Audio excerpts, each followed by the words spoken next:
Hey, what's going on, everybody? Welcome back. In this video, we are looking at the NBA slate. I posted the MLB video if you guys are going to be playing that today. 3 more games for us to take a look at tonight. Let's go ahead and get into it. Big upset last night with the Suns losing. Brandon Ingram played awesome. Almost had a triple-double. Let's go ahead and get started. As always, hit the like button if you enjoyed the video. Subscribe if you haven't already. I appreciate all that good stuff. In the description, you'll find a bunch of other links to Prize Picks. You can use my code PROCESS. To the website, Twitter. Check it out if you're interested. Looking at the point guard picks today on DraftKings, Kyrie Irving definitely sticks out. He has going back to Boston once again. You know, he's fasting, which is crazy. The fact that he's playing 42 minutes and playing at this high level. If Durant played better, they would have easily won that game. Durant let Kyrie Irving down. Kyrie's been on another level, and going to Boston in that hostile environment seems to fire him up a lot. Definitely was not ignoring the crowd last game. We saw him make multiple references to them during the game. I'm going to go ahead and put him in at 99. He seems like he's taken over in terms of being the lead option. If Durant continues to not really continues to struggle a little bit, he might just pass Irving if he's going to be knocking down 60, 65, 70% of his shots like he has been. Other option, you have James Harden, 89. You know, he's taken a backseat at times with Maxi's offensive explosion and with Embiid just dominating last game, and Tobias knocking down threes and playing really well. So they have a lot of options. Not that he's a bad pick, but I'd rather get up to Kyrie for 1,000 more. It seems like he has a way higher ceiling at this point. Drew Holiday and Chris Middleton struggled with their shot. Holiday hit some clutch shots at the end, though, to finish with 15 and finish with 34. And both teams couldn't buy buckets in the second half. The whole game in general was just like a brick fest. But this one might be a bit different. Milwaukee still plays at a fast pace. Don't expect both teams to shoot under 40% again. I like Fred VanVleet, 75. I mean, talk about a disappointment. After he had 15 in the first quarter, was knocking down threes, and then he just turned into a different player, just couldn't hit any shots after that. They're going to need him to play as well as he did in the first quarter, the whole game, or at least 2 quarters of that sort of Fred VanVleet. They're at home at least, so that's a good sign. And they're still dealing with issues with Scotty Barnes being doubtful, and Gary Trent, if he does play, I like him. But Trent dealing with like an illness. So 75 for VanVleet. Looks like a good price tag. You have Maxey continues to ball out at $6,900, making a ton of shots, efficient. Last game he almost had a triple-double as well. I mean, how can you not like Tyrese Maxey? And his price tag has come up a little bit, so he's not a great value, I'd say. I mean, not like a stone cold value, but Matisse Thybulle is out, so one less piece of that rotation that they can go to. So maybe a couple of extra minutes for these guys. And Maxey is just playing with a ton of confidence right now. He's having his best games in the playoffs. Other options would be Marcus Smart, just going to play a lot of minutes for his defensive purposes. He played really well last game, all around good production at home. I think 58 is a pretty good price tag to take a shot on with Marcus Smart. And then going further down here, you have Goran Dragic, who was a nice spark for the Nets off the bench. He played 26 minutes, hit some shots. They didn't really give very many minutes to Patty Mills, which is probably a good thing with the way Mills has shot recently. And then you have like Kobe White, gives you some options there. Caruso probably looks better just with the minutes that he's going to play. We're at shooting guard. I like Fred VanVleet at 75. Other options are going to be Jaylen Brown at 86. Zach Levine struggled with his shot like the whole team did. Finished with 40 fantasy points. Left some on the board for sure. Did have 10 rebounds just with how many shots were being missed and how many rebounding opportunities there were for both sides. I like OG Anunoby, 64. Good price tag on Anunoby. Finished with 26 points. Shot really well. Only had 1 rebound, which was surprising.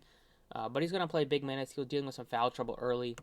Good price tag for a guy that will have to do a lot more without Scotty Barnes. Other picks at shooting guard are like Caruso and Kobe White, which we talked about over at the point guard position.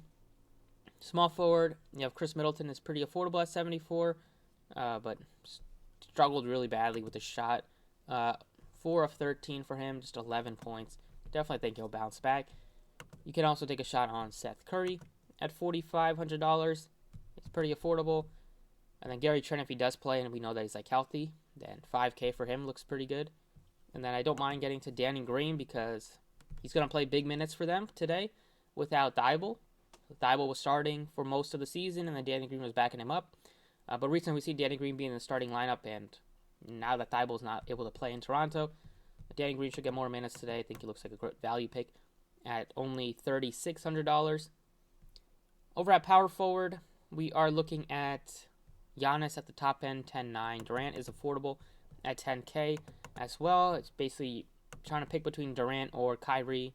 I do prefer Kyrie for 100 less, but Durant could be better for tournaments.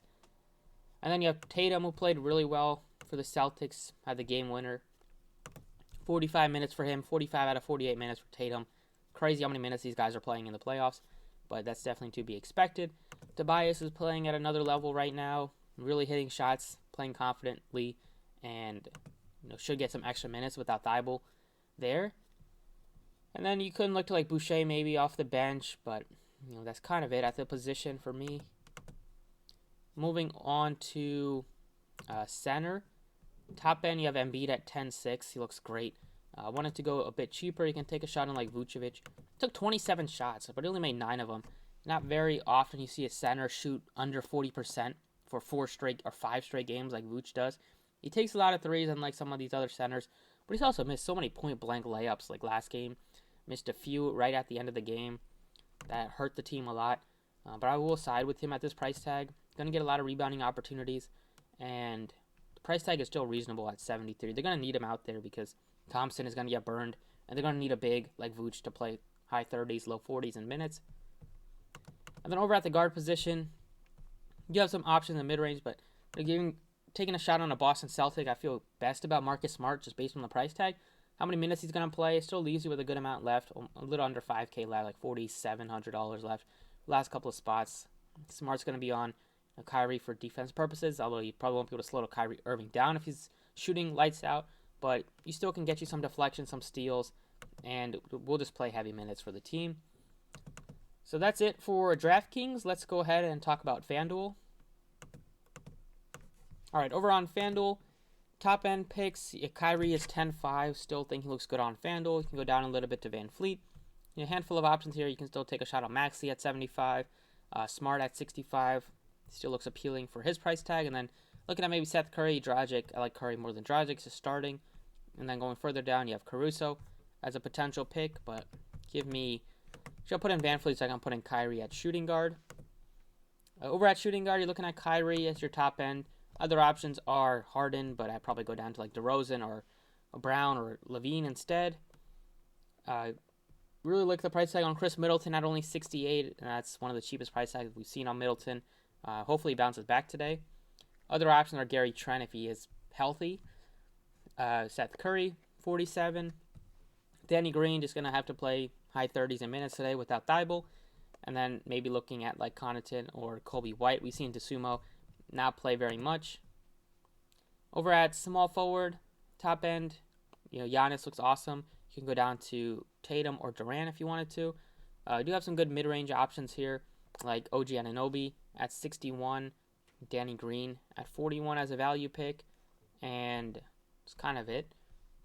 I think Green looks like one of the better value picks on the slate, just with the fact that he's going back to Toronto and has played well with his shot recently, except for that first game against Toronto. But just the minutes that he's going to play, he can still play decent defense, and we've seen him play well against Toronto multiple times this year. At power forward, Embiid is the top end at 10.4. You can save $500 and go down to Tatum, or save more and go down to Siakam, $1,400. We saw Horford have a great game. He probably looks better on DraftKings based on his price tag, but I do like OG's price at only 61. Other options could be Precious Achiuwa at 42. He's starting again, and it's kind of it. And then over at center, Embiid is 10.4. We'll see what they decide to do to try to slow down Embiid in this one. I don't mind going down to Vooch. A lot of upside at his price tag. He played Thompson like 6 or 7 minutes last game. The rest was played by Vooch.